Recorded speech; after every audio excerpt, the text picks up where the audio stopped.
Welcome back, Shalligators, and welcome back, Britney stans. Yep, we've got some exciting news from the Free Britney movement today. Her dad, I almost said husband. Freudian slip. Her dad, Jamie Spears, agreed to step down as conservator, a job he has had since 2008, when she had her head shavy meltdown. And we're going to talk about what this means for Britney. We've done a video on Britney before, which all the creepy stans are like, cancel Shallon. Bitch, good luck canceling someone who works for themselves. Great concept there.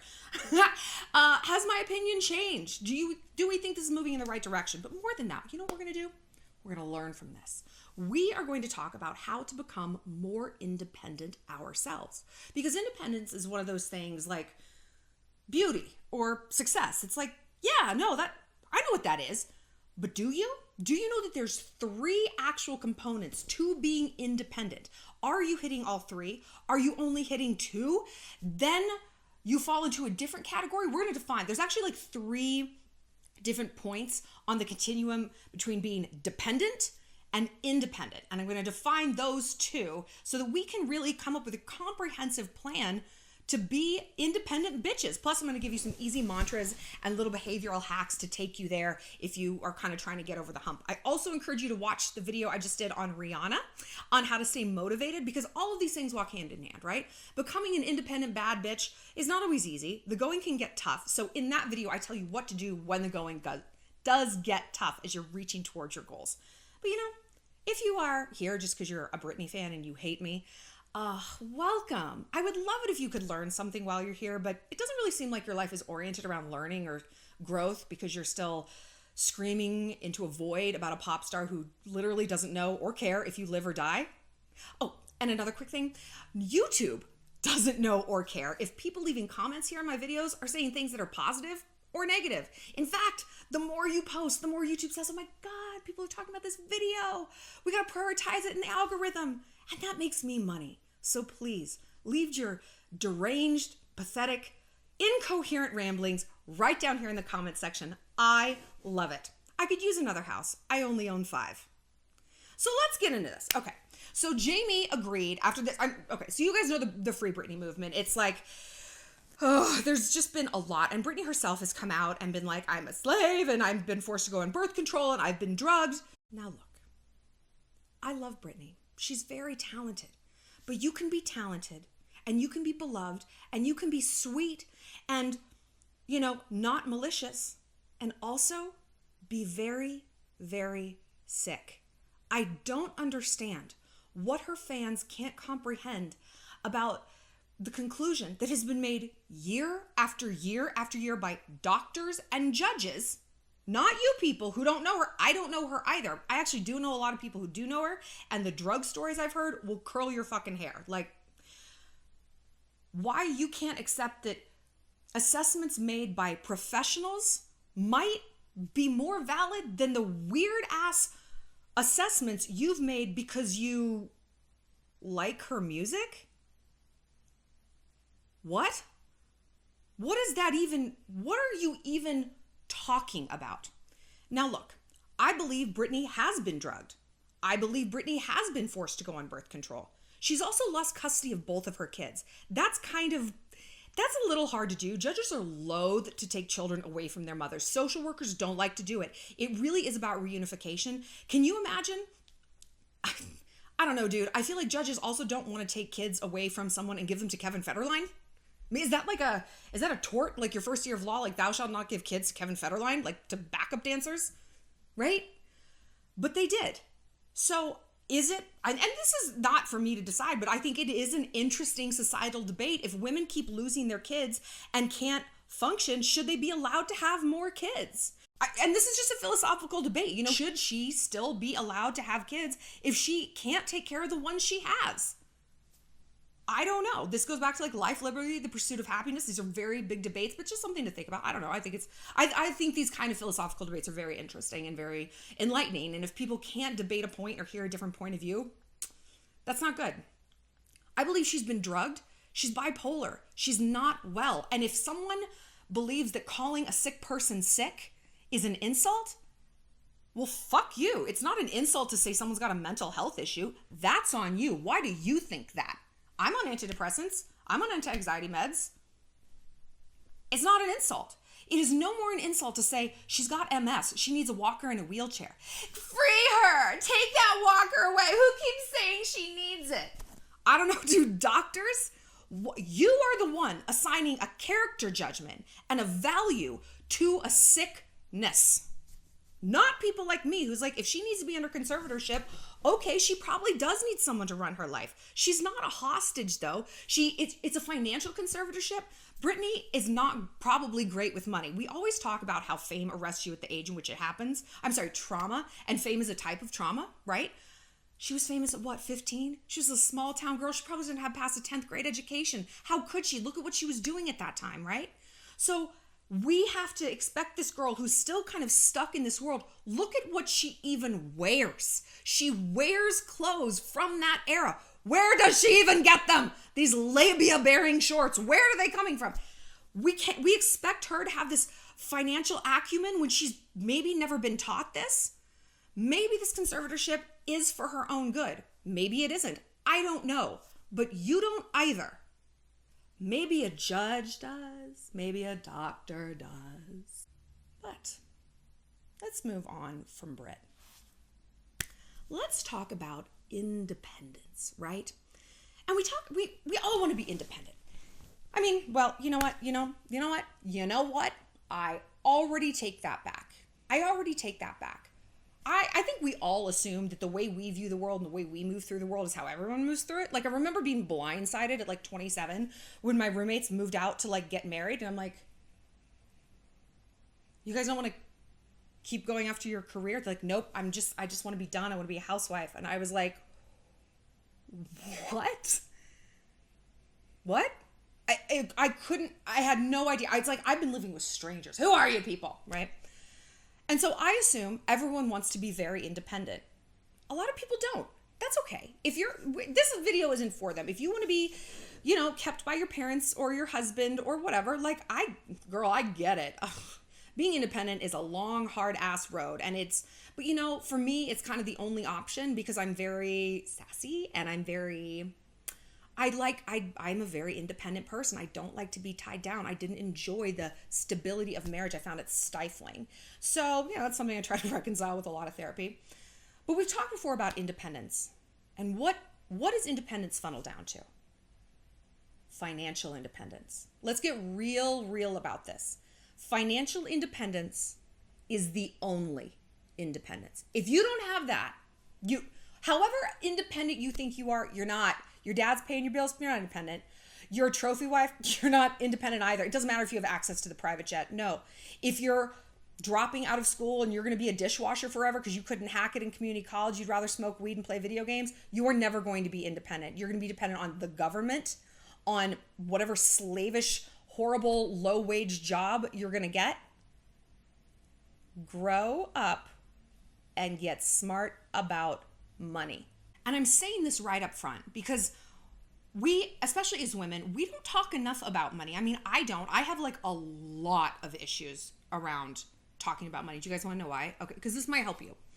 My father paid no child support for me, like none. And my mother, she didn't ask for it. She didn't want it. She was very independent. But because of that, my dollar value is zero. Subconsciously, I believe my dollar value is zero. And one of my friends said to me the other day, she's like, you have very high self-esteem, but you have very low self-worth. And I'm like, well, it goes back to that. Like, and so this might resonate for some of you guys. And because I know when I heard it, I was like, it was like this light bulb went off because I'm like, why am I bad with money? Why can't I even talk about it? Why does it feel like my skin is on fire when I have to have awkward money conversations? It's because it's kicking up something much, much, much deeper. And I would love to do a video more on like financial acuity, but like I'm learning it myself. And so I really want to like have a good grip on it before I come out here like preaching to y'all. When does it ever stop me though? But, I really want to get it right. So I'm putting this money thing out here so we don't focus on independence. It's like, I'm a bad bitch. I don't need no man. No, you need cash. You need a good credit score. You need a debt-free life. If that means you live in a studio apartment 10 miles out of town, that's where you live. There is nobility in authenticity. As we go through the stages of independence and how to gain independence, I do want that to be on your mind. Don't brush that off. It's like, it doesn't matter. It doesn't matter. It's fine. My dad pays my bills. Listen, necessary and fine are two different things. It might be necessary that he pays your bills now, right? That's okay. You're getting your education. Great. My mom, I didn't work all through college. My mom was like, your job is to get a degree. Your job is to get good grades. But that means I had to get good grades and I reported to the big lady, you know? So I understand if you're in that position, but I do want to plant that seed so that as you go forward in life, that becomes your central focus. I am rich now and I answer to no one. And do you know what that's made me? A savage. A savage. Not just to dudes, but even to my family. Like, there was some thing my mom said to me, or I think we were fighting about the vaccine because I'm not getting it. I've talked about it. We'll talk about it more. But she called me a narcissist. I was like, first of all, I know that. Second of all, don't speak to me that way. And she's like, parents aren't used to hearing that. And if I was still on her dime, if she was still paying a credit card bill or doing whatever, fuck no, I wouldn't be able to say that. Fuck no. I'll go, oh, you're in my house under my chair. That's interesting. You're gonna put up a boundary. He who pays the bills has the power. This is how it goes. But because I'm independent, I have the right to set my own boundaries now. Real estate is not just a tangible thing. It's our own emotional real estate. So until we can buy real estate, we have to create it inside. So how do we do that? Okay, first of all, let's define independence. There's 3 different sort of categories or ways this can go. And I'm going to read from an article from a doctor named Mark Goulston. Sexy. 3 different things. There is dependent, pseudo-independent, which means like fake independent, and actually independent. So dependent, faking it, legit independent. So here's how he defines dependent. And he puts his foot on our necks on this. You're needy. You lean on and on top of people. This is like a horrible horoscope, right? It's like the worst horoscope in the world. You try to get other people to take on your problems as their responsibility to fix. You've got the kiss of death with regard to personal and professional relationships. You need to stand up and grow up. Go off, king. Fuck. Now we have pseudo-independent, which truly is like the worst. You act unneedy, but you're really prideful. Don't believe anyone else will do it right and don't want to be beholden to anyone. You can't really do life without other people. Your empire is no more than a glass menagerie, but as long as you don't see it that way, it doesn't seem to matter to you that everyone else does. Oh God. Look, again, we all know girls like this. Maybe she's a sorority girl. She's like, I'm like so independent. It's like, Bethany, your dad pays your fucking credit card bills. Or people, it's like, I moved to the big city and I just like made it. Like, who was paying your rent the first year? Who bought you that Land Rover? Like, who got you that job like at Saks Fifth Avenue because they golf with the CEO? Like, you are pseudo independent. There's nothing wrong with taking a leg up where you can get it. Like, why throw yourself under some sort of metaphorical bus if you don't have to? I mean, hustle, work hard. But we talked about this in the Rihanna video. Success is the intersection of luck and preparation, right? And so, yeah, if you're prepared and you're doing everything right, and oh my God, your dad's uncle so-and-so does happen to know the CEO of Saks Fifth Avenue, you're going to hustle and you're going to be at that cocktail party and you're going to have all these things ready to say. And you're like, yeah, I'm going to dazzle him, right? That's okay.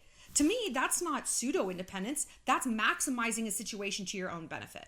But we have to be real about that. You don't need to shoot yourself in the foot for this, the nobility of struggle, the nobility of poverty. Life's about connections. Life isn't even about who you know, it's how you know them. So, okay, but just be honest about it, because the more honest you can be with yourself and other people, truly it's going to maximize all of your outcomes. You're never really going to live an authentic life if it's built on a foundation of like non-self-awareness. But let's keep going. Actual independence. You are needful. You lean into people. You get input from others, but keep your problems as your responsibility. You are mature enough to realize that until you can be effectively interdependent, you can't be independent. Wait, what does this mean? This means that no man is an island. Kind of like I just said, it's okay to be interdependent, as he's calling this, using your connections, networking, hustling, borrowing money from your parents. If they're willing to give it to you and they can spare it and it doesn't bankrupt them, why not? That is healthy interdependence, but you're aware of it. This is the key, the awareness, right? And realize to be effectively interdependent is going to maximize your ultimate independence itself, okay? You know how to use people, not use, but interact with people in a way that's healthy. Hey, can we get together for brunch? I really need your advice on something. Is different than, I just don't know what to do about my boyfriend. Can I just give you my phone? You just fix this. I don't know what to do. Difference. And we see people like this. And ironically, the people who like to bitch about their problems the most, they're not taking the advice, right? Do people like this not make you want to tear your hair out? Like, I do this for a living, and like when I encounter someone like this, I'm like, just get off this channel. Like, this is not for you. This is not for you. It's like I'm a personal trainer and you're at my gym and you just kind of want to sit on the floor and then you wonder why you're not getting thin. I don't know. Please leave. So how do we become independent? Like I said at the beginning of the video, this can be broken down to 3 different things, 3 different traits: self-reliance, resourcefulness, and coachability. Self-reliance, which is not the same as independence. We use those terms interchangeably. They're not. One creates the other. Self-reliance, resourcefulness, and coachability. Self-reliance means you acknowledge your problems belong to you, and you're going to look around your environment and find the toolkit to fix it your own fucking self. That is what self-reliance is. Of course, we're going to have other people in our lives. That's interdependency, right? No man is an island. We shouldn't be. It's not healthy. But self-reliance means, you know what it means? No one's coming to save me. I've spoken about this when I spoke about how I was sexually assaulted in college and how, it's awful. And no one came to save me. Everyone I told was basically like, I'm sorry that happened to you. Literally that phrase, sorry that happened to you, if they believed me at all. And it was like a whole second violation, right? Because I was being dependent. If we define it as Dr. what's his name, Baldy defines it, this is my problem, I need you to fix it. I need you to come in and save me. I need you to murder that guy. I need you to file this police report for me. I need you to do, I need you to help me. And nobody did. And I got the memo. No one's coming to save me. Okay. When I realized that, it was very difficult, but it was freeing because I thought, wow, now? Fuck it, man. I'm living my life for me. I'm going to do what I want. I'm going to look how I want, act how I want, get the job I want. I don't care if my mom doesn't like my grandmother, my sorority sisters. Fuck them. This life belongs to me. If the pain belongs to me, the pleasure does too. If the lows are mine, bitch, I'm going to create the highs that I like. Not that look good to someone else, that work for me. And therefore, I had to decide to be very self-reliant. I moved to New York with $800. I knew one person. I got a job. I got an apartment. I did it all myself. I got a book deal in 9 motherfucking months with Random House because I'm self-reliant. I used interdependence. I made connections that were relevant. I was streamlined. I used my mental and emotional bandwidth to climb. Okay? It's not easy. It's not fun. We're tired. We just want someone to save us. Go back to that Rihanna video about motivation, about emotion versus rationality. I don't want to do it. You got to kick that rationality back in. And again, in that video, I give you literally an exercise to do it, okay? We're going to keep going. Self-reliance means people take responsibility for their own, not only their successes, because this is human nature. We're hardwired to be like, all these successes are because of me. Oh, the failures? No. It's because the deck was stacked against me. Life's unfair. Everyone's racist. Everyone's sexist. Okay. No. The self-reliant, the truly successful people who do have this triumvirate of traits, nope, they don't pass the buck. No, that failed because I didn't do it. I didn't do a great job. Maybe the deck was stacked a little bit against me, but I don't choose to see myself as a victim of circumstance. No, I choose to see myself perfectly in control of my outcomes, even the bad ones, because we can't cherry pick. I did that great thing, but that bad thing was done to me. Now, bad things are done to us, they are. And with my assault, I've talked about this. It's like, I could stay in that horrible spiral of bitterness because it was a bad thing that was done to me. But what do we say? I don't lose, I win, or I learn. So I'm like, no, I'm going to say that I had a hand in this outcome. I ignored red flags. I had another drink when I didn't want one. I didn't want to go out with this guy in the first place, but I didn't listen to my intuition, did I? No, I listened to what other people wanted from me. It's never our fault, like a situation like that. Like, I'm not saying it's your fault, but it gave me a sense of power that had been stripped from me because of this. Okay, I would rather think I had some control, because that means I can have some control in every aspect of my life. And I'd rather feel like that than a victim. Next, resourcefulness. This kind of sounds like self-reliance. I look around to see what I need. People who are resourceful, it's like gratitude. People always say gratitude turns what you have into enough. Yeah, we would all probably work better in some beautiful office downtown with like the perfect like cityscape view. Yeah, of course. I'd probably get more done on a flight if I was flying private.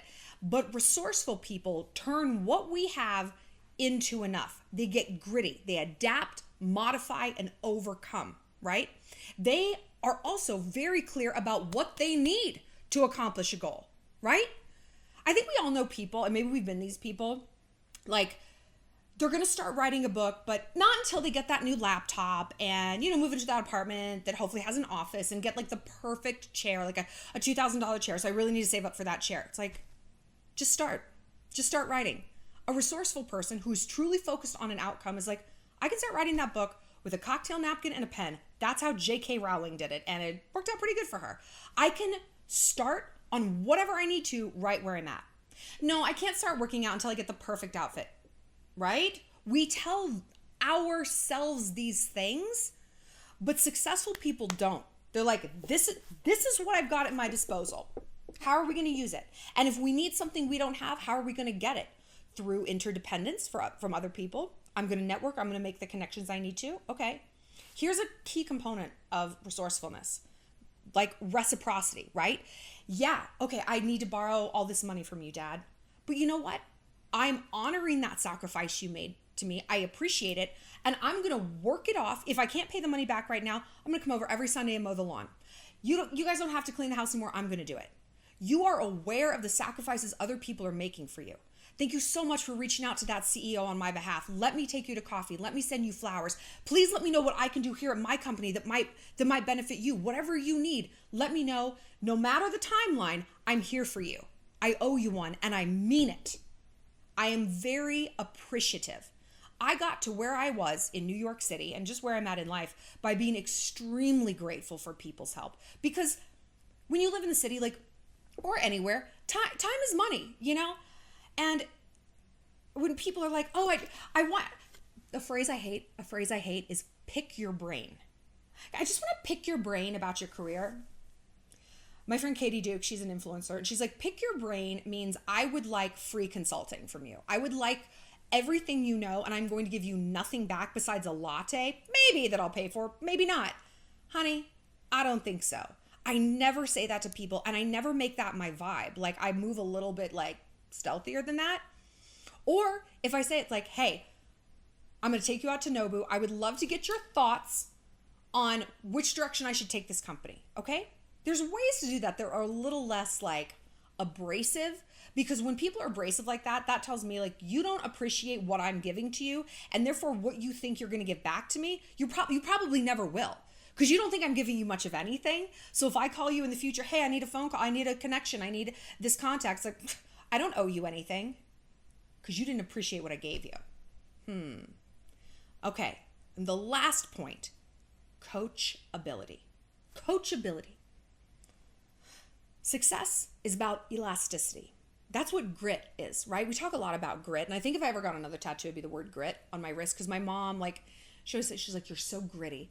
You fall down and you get back up again. Like, you might be a little battered and bruised. You might be shaky on your feet. You might be upset about it, but you keep fucking going. Gritty people are elastic. They have bounce. Someone without that bounce, they're rigid. They're know-it-alls. They're victims. And they are not coachable. They're not learning. They're not growers. They're not even showers. It's a penis joke. again, that friend who wants to bitch about that relationship forever, but won't take any of your advice, right there, she's lost 1/3 of that triumvirate. She's not coachable. Bye. So therefore, she's not going to make a case to me that she's such an independent bad bitch. No, you're not. You're not coachable. You won't take advice. You don't want to grow and get better. You want to know what you're doing right, not what you could be doing better to actually improve your circumstances. I can't relate to that. Now look, we've done videos on criticism and feedback and how to respond. And you know what we say? If someone isn't in our field, like, and if someone hasn't earned a modicum of respect from us, like, you're another YouTuber. Okay, I will listen. I might not love what you have to say, but you at least have earned a seat at the table. Or it's someone that you don't even know. You can say, fuck it, fuck off with your, I don't fucking need to hear it. I don't need to hear it, right? One thing about people who are coachable is that they're brave. You know, again, we know people who will not look a problem in the face. Maybe it's their weight, maybe it's their job, maybe it's their relationship. Like, nope, no. It's because they're too afraid. And I think that's, part of it's rigidity. It could be narcissism. It could also just be low self-esteem, where it's like, no, I know he's cheating on me. I know that, but I can't leave him because I'll never survive without him. I'll never meet anyone else. No one will ever love me. It's like, first of all, he doesn't love you. And second of all, why are you telling yourself that bizarre, like, confident spook story? Like, that's crazy, right? But when we have low self-esteem, again, of course, we're not going to be independent. We're going to feel dependent on bad people who enjoy you being dependent on them, right? It's funny how all of these things interrelate. So when we think about independence, it's not a dollar amount.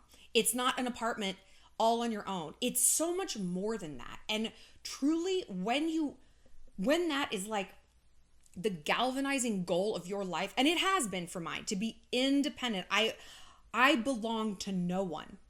There's a flip side of it. It can be lonely. You know, I'm still working on that healthy interdependence. I am. But when we make that a goal, everything in our life can click into place in a different way that maybe we weren't looking at.